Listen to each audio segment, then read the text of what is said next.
You told me just now you've always wanted to be a mom. Like you knew, right? Like Yeah. you wanted to be this. You even told your husband. Yes. How did that match up with his experience? Yeah. He didn't, right? He didn't lah, yeah.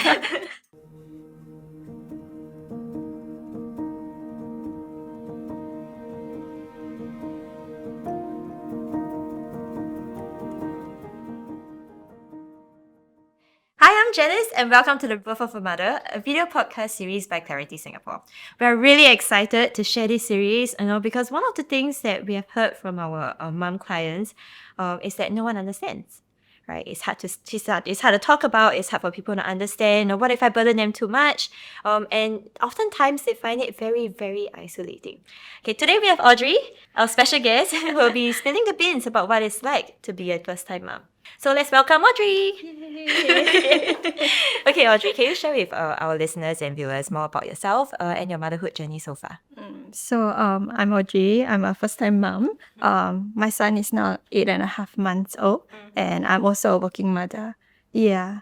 So story of my motherhood journey. Yeah. I remember it wasn't easy for you, right? Yeah, it was really tough. I think especially the first 3 months, there are like tests that you have to go through, to make sure that your baby is fine in your tummy. And then after that, when the baby come out, my son actually had to go to the NICU after he came out. So that was really, really tough. And then while he was in NICU, I had to like deal with breastfeeding, things like that.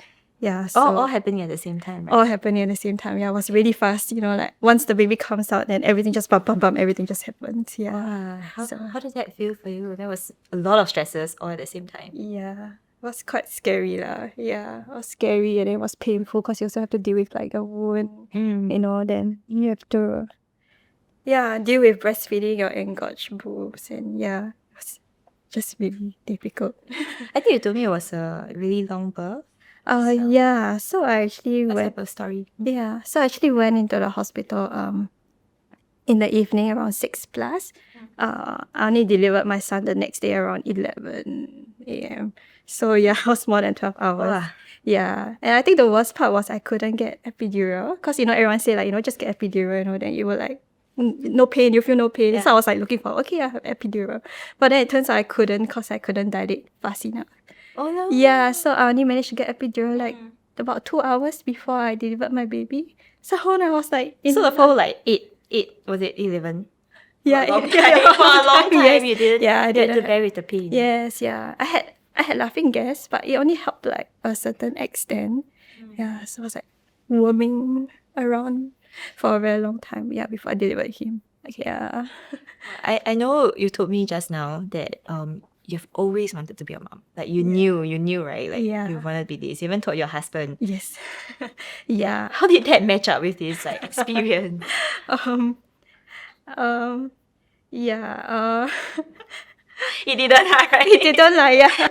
I mean, it's not that I didn't want to be a mom after my son came out, but I found that it was really tough to be a mom, and like thoughts like maybe I'm not suited to be a mom like came up lah. Yeah. So it was very different from my expectations. Like reality is very different. Because you were expecting like a nice cry. Yeah, I thought like sweet like to baby see. come out, then you get to hold your baby, then you rock your baby to sleep, and then you nurse your baby. Yeah, but then like when he came out and then he went to NICU, and then everything just like oops, just like it was not what I expected it to be lah. Yeah. Right. Was there anything that helped, like with the anxiety? Because I'm just imagining that. Wow, you must have been so shocked. Because after like 10 hours, more than 10 hours of labor, and suddenly your child is just taken away from you. Yeah. I don't know what helped at that time. I just like I was just trying to breastfeed, like pump my milk out, like clear my engorged boobs. So a lot of focus was like a lot of time and energy was spent, like focusing on that. Yeah, because it was really uncomfortable for It me. was very painful, right? Very Engorgement painful, is, yeah. Next level. Yeah, and I not only had engorged, but like engorged armpits also. So it was really, really bad for me. Yeah. Oh, see, like, how come the armpits? Yeah, so apparently like there are ducts that will go to like the armpit, like for some women. Yeah, so like I couldn't even put down my arms. Oh no, yeah. Yeah. And then after my son came out of the ICU, like when I wanted to carry him, I found it difficult to carry him even because, there were lumps in my armpits. Yeah. Couldn't even hold him properly. So, yeah, that was tough. How long did that last for, this period? Very long. Even during my confinement, my boobs were engorged throughout the entire period. Wow. Yeah, until I stopped breastfeeding. So, yeah. Okay. And you told me this was a journey for you as well, the breastfeeding journey. Yes, very tough. I actually had to sleep upright for a whole month.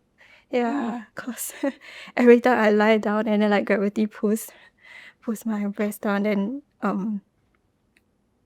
you'll get clogged. Yeah, it's just somehow. From lying down? Yeah, from lying down, gravity will pull. I don't know how to describe it. Yeah. Being a mom is a sacrifice. Yeah, but it doesn't happen to everyone. So okay. Yeah. Wow. Did that affect your mood? Definitely. Yeah, because when you're sleep deprived, you can't sleep well, you can't rest well, then definitely your mood will be affected. Okay. Yeah. There's a lot of talks and understanding, about a little bit, not a lot, about postpartum blues, and how it's normal to be anxious, and a lot of times it just gets dismissed away, right? Can you share with our listeners and viewers, what it was like for you? Was it really the same? Is it just like any other anxiety? No, I think it's a whole new level that that it's hard to expect or predict or yeah. I guess before having a kid, I also experienced some form of anxiety, but those anxiety were about myself. I was worried about myself. But after my child came out, I started worrying about him, for him. Yeah. So that's additional, bit of anxiety. Yeah. So it really took my anxiety from this level to here. Yeah. And I'm just imagining also that because you love your child so much, the fear that you have for him, or the anxiety that you have for him, or towards the care of him, was it more intense? Definitely. Yeah. I guess as a mom, you will want the best for your child. Not only you want the best, you want to provide, you want to be the person who provides the best care for your child. Yeah. Yeah. So then, you'll feel a lot of responsibilities, on you. You feel it's your duty to make sure that your child is well taken care of. You want to make sure that, everyone that's helping you take care of the child, they would have an easy job taking care of your child so that they can also give their best to your child. Yeah. Right. So that's, yeah. So you're not only responsible for yourself, for your child, you're also responsible for how everyone feels when they're taking care of a child. Yeah. Wow. What does that system look like? Who helps you with the caretaking? My mom helps out a lot. Yeah. My dad comes over once in a while as well. And my husband. Yeah. So during the whole maternity leave period, a lot of energy and time was spent thinking about, how can I make it easier for them to take care of my child? Right. How can I, make sure my son have good naps in the day so that, my husband doesn't have to wake up too often at night to feed my child, put my child back to sleep. Yeah. So that's the way you show care and love for people, to take care of them. Yeah. I also felt like it was my duty to do it, because it's my child. Yeah. I've heard stories, right, that sometimes what you think would be the best care would really differ from what others might think would be the best care, right? As a first-time mom, how do you navigate it? Honestly, I don't know how I navigated it. Yeah. But yeah, I think you're right to say that different people have different perspective or opinions on how being a best mom would be like. Yeah. Yeah. So I guess my mom's generation versus our generation, it's also very different how they care for their kid. Yeah. Give us an example.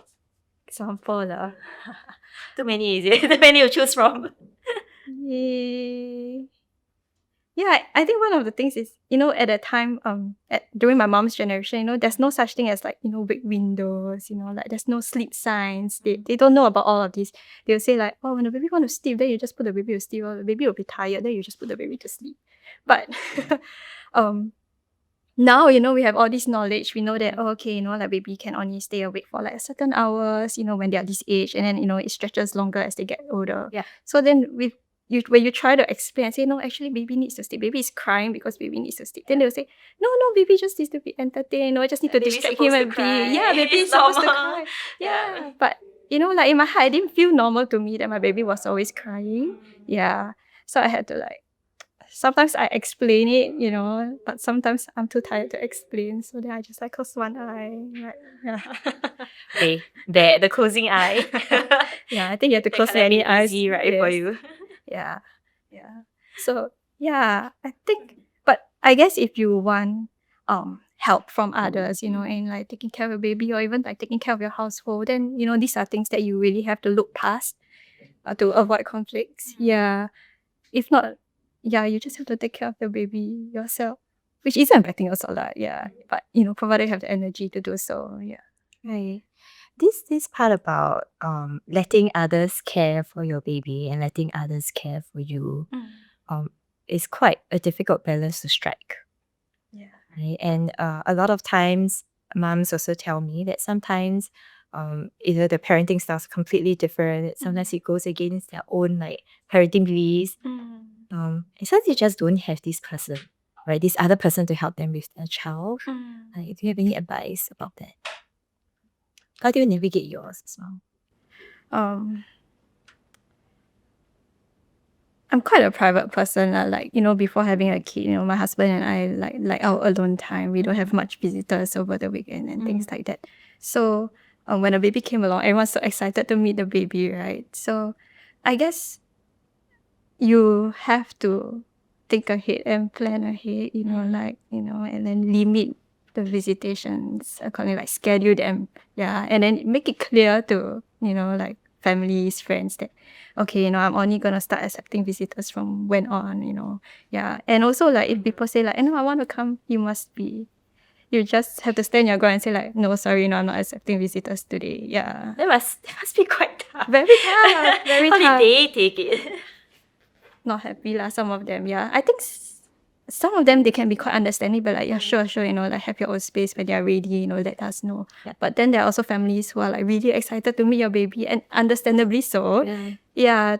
Then they'll be like, oh, okay, like how come this person can come over and visit but I can't, Oh, that's a tough one. Yeah. Then they start comparing. But then to you it's like, okay, this person can help me more. This person actually helps me, so I don't mind having this person around versus like the other person. So it can be very hard to explain, and sometimes we, like my husband and I, don't explain it really well. But then we just like just let it pass. I learned to accept that. We can't make everyone happy. Yeah. So that was a struggle actually, like managing the people that come around. Yeah.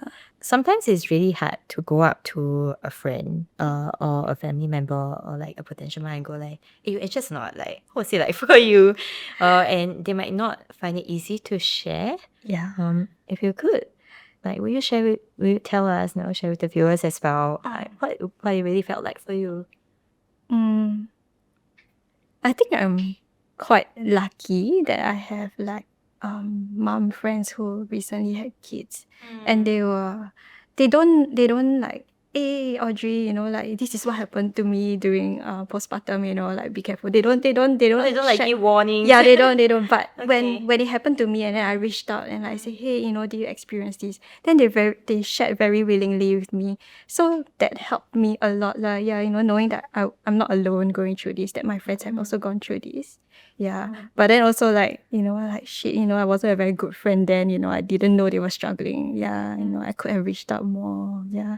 But that's the thing, right? Like, oftentimes we want to. I think there's a lot of, I think I can safely say for a lot of people that we want to reach out to our friends, but we don't know how. Yeah. And sometimes when we ask like, hey, how are you? And then they go like, okay, no. Yeah. Then how? But I can relate to that. I can relate to that because, like sometimes as a mom, you're so busy, and then where do you start from, where do you start sharing from, like, oh, yesterday my son did sleep well, it's very hard for people to relate when they are not in the situation or they haven't gone through similar experiences. So, like sometimes when I'm so tired, I'm so busy, I just like, hey, thanks for checking in, I'm okay. But actually inside, I'm not okay. Yeah. So, so I can understand, like, it's not that people don't want to share sometimes. Yeah, it's because it can be hard to share. Yeah, you don't know where to start from and you don't know, like, the other person, the other party, like how much, emotional burden are you going to put on that person if you were to share all this? Would that person understand? Would that person feel like,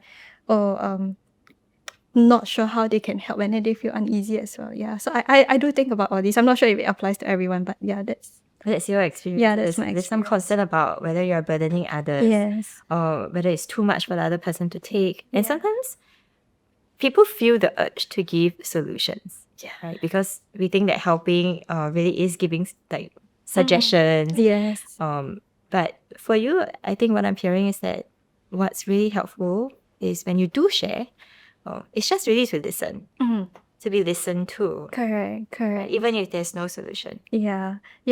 Like some of my experiences didn't quite align with my friend's experience as a mom. Yeah, but even then, she's like, oh, every baby is different. She assured me, like, don't worry, every baby is different. Even though I didn't experience this with my child, or my child wasn't like this, like, there are other moms that, might face, who might have faced the same situation as you. So, yeah, like, you're not alone, don't be scared. Yeah. And 加油 lor. It's that cheery, Yeah, cheery for you, knowing that they are kind of always there in the background. Correct. Right? So having a support system of moms, right, who are going through a similar journey, having some alone time with a husband, like these are what keeps you going. Yes. Yeah. And with friends, even the ones that say, oh no, how are you? And you text back, oh, actually I'm okay, even though you're not. Like, Yeah. do you manage to reconnect with those friends afterwards? Or? Yeah. So I think my friends have been really great. Like, I stay at a very ulu part of Singapore. So like, and then they stay at the other end, but they, like, they offer to come over, bring food over. They say, like, is this weekend a good time? Can I like bring some food over for you? Or like, what help do you need around the house? I can come over for like an hour or two to help you. I'm taking tips. I'm taking notes, right? The next time my friends say okay, I'll be like, you want me to come over? Yes, so that will be helpful. Yes, yeah. Okay. But ask first, ask first. Okay. Yes. Is it okay if I come over? Yeah. Or do you want me to come over? Yeah. Okay. Or even like your friend says like, no, don't need. Then maybe you can like grab food, something over. Yeah. So yeah. Like give them some time, but at the same time show that I'm still here. Yes. I'm still here for you whenever you're ready. Correct. That's what was helpful for you. Yeah. And that's your advice as well. Yeah. Hey. You also shared with me that with different people involved in the caretaking of your son, there's different styles of parenting, different expectations. You also have like expectations of yourself. Yeah. How do you navigate those different expectations? Right. I heard one of the things that was helpful was every child is different, and there was something that you kind of repeated to yourself like through the different months and different developmental milestones. Yeah, I think firstly I have to keep my own expectations in check also. Like you said, like different babies different, and then they develop differently. Yeah, and then after keeping my own expectations in check, I have to keep other people's expectations in check as well. Why? I mean, like they'll say like, 8 months already, baby should be on solid food already. Things like that, then you like start worrying, but like it's okay, like tell yourself that it's okay. Yeah. Yeah. Sort of comparing. Yeah.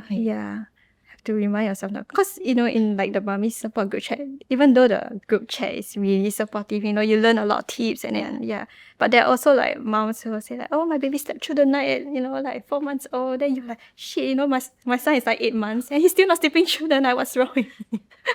Or like, what am I doing wrong? Yeah.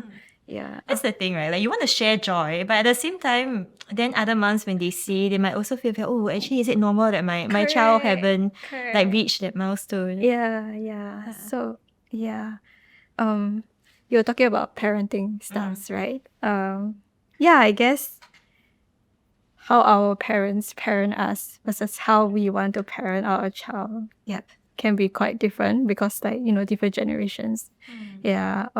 Last time they used the cane. Now that I'm a mom, like I don't feel like I want to go down that road, but who knows, I don't know. Maybe my child will become like giving yourself room, like just just in case he becomes really mischievous, I have no choice. But like I think there are some things that, you know, like you tell yourself, you know, I don't want to be like my parents. Mm. Yeah, but there are also some things like, oh no, my parents did well in this aspect. You know, I feel so loved. I feel so assured and secure. This is what I want to provide to my child as well. Yeah, so like it's a bit of like, you know, a bit here and there, and then like putting in your own thoughts. Yeah, but I guess what happens eventually, you know, might not be what you expect as well. Like you can think like, you know, I want to do this for my child. I want my child to grow up with these values, but it might not turn out that way eventually. Yeah, There's so much uncertainties, yeah, right? In because all of this. yeah, I guess the child also has his own character and personality as well. And you really, I think, as a mom, you know, maybe we should also like, you know, give some room, you know, for that kind of development for himself. Yeah. But that's very heartening to hear, right? Because sometimes in the journey of wanting to protect and love and really give the best as a mom, sometimes it can be easy to lose sight of the person that you're trying to protect, right? Especially when it's a human that's so dependent Yeah. and doesn't yet have a voice of his Of his own. own, yes. Yeah.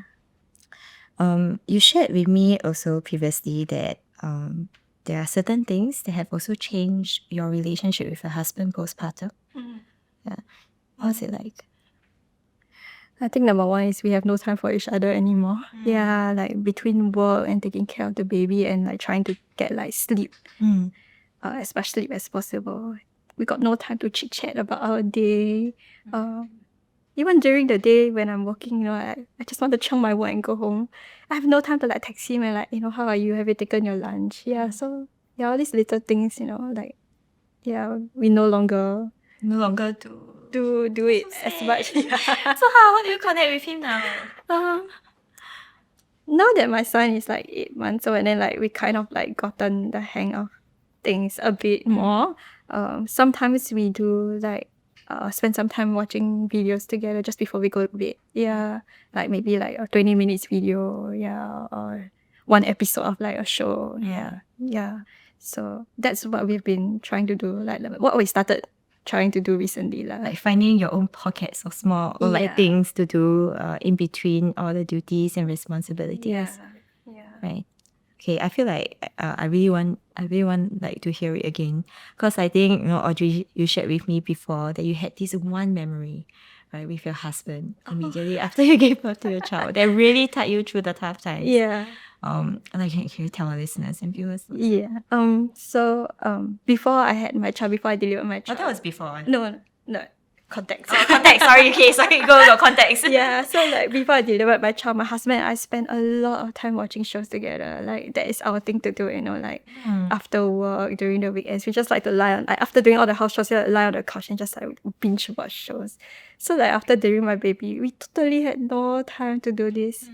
And there was one day like I was like, oh my god, like I missed that. And I was like, after putting baby to sleep, I was like, hey, do you want to come out and like, you know, watch a bit of like show, playing all together? And then he went like, yes. And I was like, wow, I was so happy because like, you know, he was willing to give up sleep together with me to like, you know, do something that we enjoy together. So I was surprised that he answered yes lah, because to him, he's a high sleep needs person. High sleep. Yeah. So he really needs a lot of sleep. So yeah, so that really took me by surprise and I felt so like warm inside because like, oh, you know, my husband gave up sleep for me. Yeah. It's not the show. Yeah, it's not the show. It's not the show. Yeah. It's the fact that he's willing to give up something for you. Correct. And so readily, you know, like usually like before I deliver, I'm like, can you don't take your nap, you know, like can we do something? He'll be like, You have to fight for the together time. yes. He'll be like, no, I need my afternoon nap. But yeah, when he said like yes, so immediately I was like, wow, so sweet. Yeah. And that made you feel really loved. Really. Right, at a time when you were giving out love to everybody, literally everybody. It's also the same time when you needed love the most from yourself. Yeah. Yeah, it was a really nice memory. I think I'll remember it for yeah. Something that you hold dearly, right? Yeah. Feel it too. Okay. Advice for the dads out there. Yeah. Okay, remember to show your wives, you know, love, right? Yes. Do the things that matters to her. Yeah. And if they can even like come up with a request, you know, just say yes lah. Yeah. Or if they come out with a request, say yes. I think it's very difficult for a mom to like request for something else. Like, I mean, for me lah, I found it difficult to ask things out of people. So like I feel like, you know, like, do you want to watch a show with me? It's like I have to tell myself, oh no, my husband is sacrificing his sleep for this, Do I even want to ask There's a him? lot of guilt. Yeah. Like, don't want to pressure him into like giving up his sleep for me. So yeah, a lot of thoughts went through my mind before I even asked, do you want to watch the show together? So yeah. Okay. So the next time she asks for something, do it. Just do it. Just do it. Just do it. No, just do it. Okay. Audrey, tell us a little bit more about your transition back to work. Big topic, huh? Yeah. Very tough. Do you always knew you were going back to work? Or like... Yeah. So I have friends who bounced back, like really quickly. They went back to work even before like their maternity leave ended. So like I always thought like, that would be me. Then, I can save like maybe like a month of my maternity to, like split the days out, so that I can spend time here and there with my son. But even after my maternity leave ended, I didn't feel like I was ready to go back to work. And I also felt like my son wasn't ready to not have me around. Yeah. Yeah. So it was really tough. Yeah. But thankfully I have a really nice boss. Yeah. I actually reached out, I said, like caregiving arrangements are not ideal, as of now. Is it okay if I do like a hybrid, like don't go back to office full time, and then I'll help back end on some stuff. Yeah, then only head back to office when there are meetings. And then he readily agreed. So Really? yeah. Wow. So I was like, oh, okay, like I have such an understanding boss. Yeah. So that helped. It was still tough, but it helped. Yeah. At least I wasn't like, like one day I was like whole day with my son, and then the next day I'm just like back to office 5 days a week. Yeah. So I had kind of a gentle transition back to work in the office. Yeah. I'm really glad to hear that, because the support system is not just about you or the people around you, your family, your friends. It also goes like more like macro, right, into like the organization, like your workplaces. Yes. Yeah. Like having that transition really helped you. Yeah. And also like having like not only an understanding boss, but also an understanding colleagues also. Yeah. Because some people, they see like you're not in office all the time, it's not a very nice image to have. Yeah. But I guess my colleagues were really understanding. Like every time I go back, they were like, hey, you're back, how are things at home? And then they'll try to like help me churn work so that I can, hurry up, go back to my baby. Oh, wow. Yeah, so I have really nice colleagues. They actually say that, like, faster do. Yeah, go. or like, I think I'll take you out of this meeting, like so that you can go home earlier to your baby. Yeah, so wow, yeah, quite grateful. Yeah, but they are also like these nice colleagues. They're also like moms. They have been moms. Yeah, I mean they are moms. Yeah, so I guess they can relate. They can understand. So yeah. Was that like, did this, I mean, the transitioning is still happening, I think, right? Yes. Now, you were just telling me also that work has started to pick up for you. Yeah. Yeah, since the new year started, I guess like things are moving really quickly because everyone's like back from holiday. So I've been going to office much more often as well. Yeah. And I think part of me also want to go back to, not saying go back, but like do well in my career. Like, I think it's important, like not only have to do well for my son at home, but I also want to, I think, have my identity back, as a working adult. Yeah, I also wanted to, like achieve something, in like the work area of my life. So, yeah, yeah. The like finding yourself back at the workplace and going back to work. Yeah. Was there a conflict? Like, how much time you're spending at work, how much time you're ready to like spend with baby. Right. I don't think I've thought about this clearly. Like I don't think, I it's not like, I tell myself like, okay, I'm only going to spend 8 hours at work. But, like when I'm at work, then I'll think about baby. I really want to go home to baby. But then when I'm home with baby, I'm like, oh no, I have all these things that I want to do. Do you think about work? Yeah, then I think about work. I'm like, oh no. Yeah, so, yeah, it's quite tough. So sometimes like I can't take work off my mind. So after putting baby to sleep, there, I'll on my laptop and like continue working. Yeah, so I don't have to worry about it the next day. Yeah, so Do you ever feel guilt, like guilty? a lot. A lot of guilt, yeah. Yeah. What's it like for those who are not moms? Like, mom guilt is a big, big thing, right? Yeah. They help our listeners and viewers understand what it really means and what it feels like, at least for you. it's different for everybody. What's it like for you? Mom guilt. Don't know, it's with me all the time. Like, I feel that all the time. Like, even now doing this podcast, I'm like, oh no, I'm leaving my baby alone. Okay, that's the hint, right? That's the hint for us.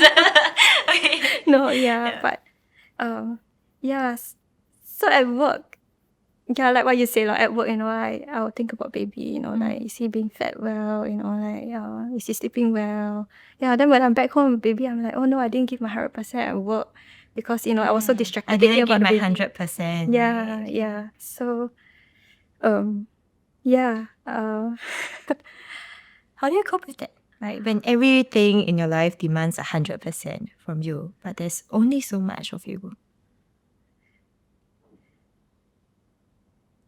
I don't know if I'm coping. That's a very real answer. It's true. I don't know if I'm coping. I'm just like doing the best I can. And honestly, I don't really have time to like reflect, like whether I'm really giving 100% or not, like whether I'm really doing my best at work or whether I'm really doing the best for my baby. I just do it. Actually, that's something I feel quite powerful, right, for mums out there to hear as well. You may not feel like you're 100% for everything in your life, work, for your family, for your child, but that's okay. I hope that's okay. You're Yeah. doing the best. Yeah, I guess. The best you can. Yeah, really, yeah. Yeah. Something you tell yourself to keep yourself going. Wow. I don't know. I don't think I talk to myself very often nowadays. Not much time for yourself, huh? Yeah, not much time. Yeah, it's really just, like just rushing to do things every day. Yeah. There's really no time to I feel like for me there's really no time to like reflect whether I've done this well, like am I doing enough anymore. It's just more focusing on like, let's live each day one at a time. Yeah. Put the anxieties about the future for later. Or like if I just do things with the anxiety, like like just do things with the anxiety. Yeah, with the anxiety. Yeah. I mean, your baby has got to be fed, right? So you have to make the food for baby, whether you think like the food is good enough or not. Yeah, you just have to do it lah. Yeah. One day. I don't know. Just accepting that it's okay, baby's growing well. Yeah. I think there was a mom who shared with me, like, like as soon as your baby don't die, then you are doing well already. So I'm like, okay, so that's the benchmark, like your baby don't die. Actually, that's important for you to hear, right? I imagine, because you were telling me that your standards for yourself were quite high. Yes. Yeah. So like, okay, if another mommy's benchmark is like your baby don't die, then I'm like, okay, I guess I can also adopt that, benchmark or like, lower my standards a bit. Yeah, then I don't feel so bad about it lah. Yes, it lessens the guilt and the fear. I see. Yeah. Okay. What advice, right? I mean, you are 8.5 months in. Congratulations. Thank you. Can your baby for life. More than that, right? Thriving, your family sounds like they're doing well. I would like to think so. Yeah. I guess we are just all surviving. Yeah, day to day. Just surviving. Yeah. Surviving is important. Yes. You can tell our viewers and listeners, what advice would you give to moms who are starting on this journey, who are perhaps about to start, or who are at the same phase of where you are, new moms, first time moms? What advice would you give them? I think keep an open mind. Yeah, I think that's very important. And that was something that, like I didn't do. Yeah. I think I went to motherhood like having certain expectations, like from things that I see on social media, books that I read, or like even like observing other families around me. Yeah. And I guess these kind of narrowed my view a bit about how motherhood should be, and all these expectations eventually like ate me up lah. So I guess, yeah, my advice is to keep an open mind, like your baby will be different from another person's baby. Yeah. No baby is the same. So yeah, don't be too hard on yourself. Yeah.